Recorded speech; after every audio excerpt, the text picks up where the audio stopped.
இன்றைக்கி நம்ம என்ன பார்க்க போகிறோம்னா தனி வட்டியில் பார்ட் 1 தான் பார்க்க போகிறோம். வாங்க கணக்கில் போகலாம். அசல் ரூபாய் 1000 ரூபாய்க்கு 5% வட்டி வீதம் எனில் 2 ஆண்டுகளில் கிடைக்கும் தனி வட்டி எவ்வளவு அப்படின்ட்டு கேட்டுக்கோங்க. நமக்கு சிம்பிள் இன்ட்ரெஸ்ட்னால் ஃபார்முலா, அந்த ஃபார்முலா வந்து நம்ம வந்து ஞாபகம் வச்சுக்கிடணும். Simple interest = PNR/100. இதில் P அப்படின்னா அசல், Nனா வருடம் அல்லது மாதங்களின் எண்ணிக்கை, Rனா வட்டி வீதம். ஓகேங்களா? கொஸ்டினில் என்னெல்லாம் கொடுத்துருக்காங்கன்னா அசல்லாம் நமக்கு தெரியும். P 1000 ரூபா கொடுத்துருக்காங்க. N வந்து 2% அதாவது 2 வருடம் கொடுத்துருக்காங்க.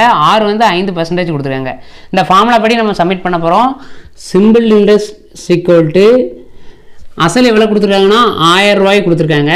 இன்ட்டு ரெண்டாவது என்னன்னா 2 இயர்ஸா 2 இயர்ஸு, R வந்து 5% கொடுத்துருக்காங்க பை 100. இப்போ இதை நம்ம அடி கொடுக்க போகிறோம். இந்த 0 கேன்சல் ஆயிரும். 2 10 100. இப்போ சிம்பிள் இன்ட்ரெஸ்ட் நமக்கு ஆன்சர் எப்படி இருக்குன்னா 100 நமக்கு ஆன்சர் கிடைக்கும். நெக்ஸ்ட் கணக்கு பார்க்கலாம்.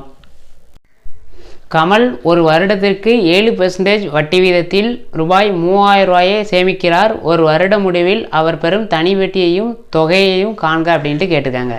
நமக்கு ஃபார்முலா தெரியும். Simple interest = PNR/100. பிரின்சிபல் அதாவது அசல் எவ்வளோ கொடுத்துருக்காங்கன்னா 3000 கொடுத்துருக்காங்க. Rனா வட்டி வீதம் எவ்வளோனா 7% கொடுத்துருக்காங்க. Nன்னா நமக்கு வருடங்களின் எண்ணிக்கை 1 இயர் கொடுத்துருக்காங்க. ஓகேங்களா? நமக்கு ஃபஸ்ட் இது வந்து தனி வட்டி கண்டுபிடிக்க போகிறோம். தனி வட்டி ஃபார்முலா தெரியுமா? சிம்பிள் இன்ட்ரெஸ்ட்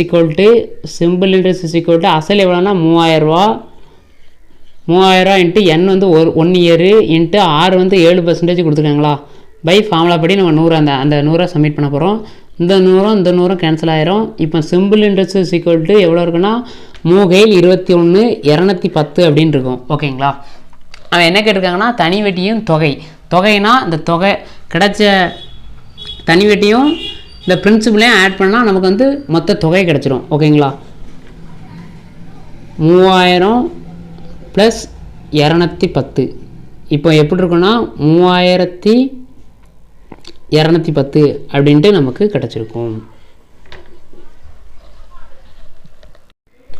அசல் ரூபாய் 200 ரூபாய்க்கு 6 மாதங்கள் 2% வட்டி வீதத்தில் கிடைக்கும் தனி வட்டி எவ்வளவு அப்படின்ட்டு கேட்டுக்காங்க.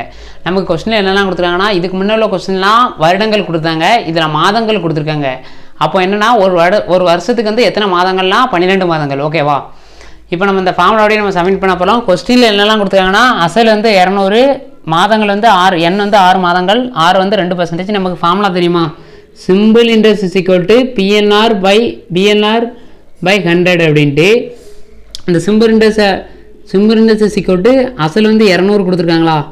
இந்த நமக்கு இந்த மாதங்கள் கொடுத்தா ஒரு வருஷத்தில் எத்தனை மாதங்கள் இருக்குன்னா 12 மாதங்கள் இருக்குது. அதெல்லாம் நம்ம வகுத்துக்கிடணும். ஓகேங்களா?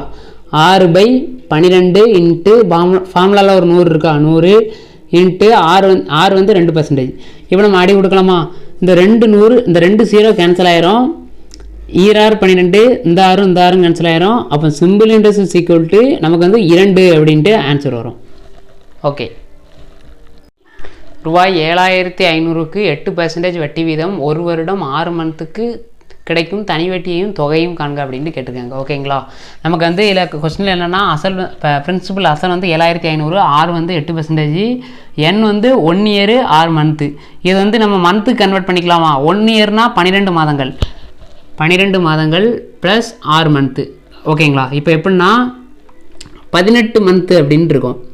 நமக்கு மந்த்துனாலே இயரை கொண்டு நம்ம வகுத்துக்கிடலாமா? இப்போ இந்த ஃபார்முலா படி நம்ம சப்மிட் பண்ணலாமா? அசல் சிம்பிள் இன்ட்ரெஸ்ட் அசல் எவ்வளோனா 7500 இன்ட்டு நமக்கு என்ன கேட்டிருக்காங்கன்னா N வந்து எத்தனை? N வந்து 18 மந்த்தா 18 பை நம்ம ஒரு வருஷத்தால் நம்ம வகுத்துக்கிடலாமா? 12 இன்ட்டு ஃபார்முலாவில் ஒரு 100 இன்ட்டு ரெண்டாவது என்னென்னா R வந்து 8%. இப்போ நம்ம என்ன பண்ணோம்னா இதை நம்ம அடி கொடுக்க போகிறோம். இந்த 2 0 கேன்சல் ஆயிருமா? 2 8 3 12 3 18. இப்போ 6 12 75 12 வகுக்கணும். 2 10 0 மேலே 1 7 14 15 1 5 1 7 0 0 மேலே 1 8 9. அதாவது நமக்கு வந்து 900 அப்படின்ட்டு 900 நமக்கு கிடைக்கும். ரெண்டாவது என்னென்னா அவங்க வந்து என்ன கேட்டிருக்காங்கன்னா தொகை கேட்டிருக்காங்க. தொகைனா அசலையும் கிடைக்க வட்டி நமக்கு ஆட் பண்ண போகிறோம். அசல் எவ்வளவு 7500 + 900. ஓகேங்களா? நமக்கு தெரியலாம், இப்படி கூட்டிக்கோங்க. 0 0 எத்தனை 9 5 14 4 மீதி 1 8. ஆன்சர் வந்து மொத்த தொகையும் கேட்டுக்கோங்க. அதனால் நமக்கு வந்து 8400 அப்படின்ட்டு நமக்கு ஆன்சர் வரும். வருடத்திற்கு லோகேஷ் 10% வட்டி வீதம் ரூபாய் 10,000 வைப்பு நிதியாக செலுத்தினார். அத்தொகை 2 வருடம் 3 மந்த்துக்கு பிறகு அவர் திரும்ப பெறுகிறார். அவர் பெற்ற வட்டியை காண்க அப்படின்ட்டு கேட்காங்க. கொஸ்டினில் என்னென்னா கொடுத்துருக்காங்கன்னா, அசல் வந்து அதாவது பிரின்சிபல் வந்து 10,000, ஆர் வந்து 10% வட்டி வீதம், என் வந்து 2 வருடம் 3 மந்த்து. இதை நம்ம எப்படி எழுதலாம்? 2 வருஷம் 2 12 24 + 3. இப்போ எப்படி இருக்குன்னா 27 மந்த்து அப்படின்ட்டு எழுதலாம். ஓகேங்களா? ரெண்டாவது இந்த ஃபார்முலா படி நம்ம சப்மிட் பண்ண போகிறோம். Simple interest is equal to அசல் வந்து எவ்வளவு 10,000மா 10,000. அடுத்தது என்னது 27 ஒரு வருடம் 12 × 100 இன்ட்டு எத்தனைனா 10%. இந்த இப்போ 2 0 கேன்சல் ஆயிருமா? 2 0 கேன்சல் ஆயிரும். 4 3 12 9 3 27 2 4 2 10. இப்போ 50 அப்படின்ட்டு இருக்கும். இப்போ எப்படி இருக்குன்னா 95 45 50 45 0 5 25 0 4 5 20 0 5 2 2. இப்போ எப்படி இருக்குன்னா 2250 தான் அவர் பெற்ற வட்டி. Okay friends, thank you.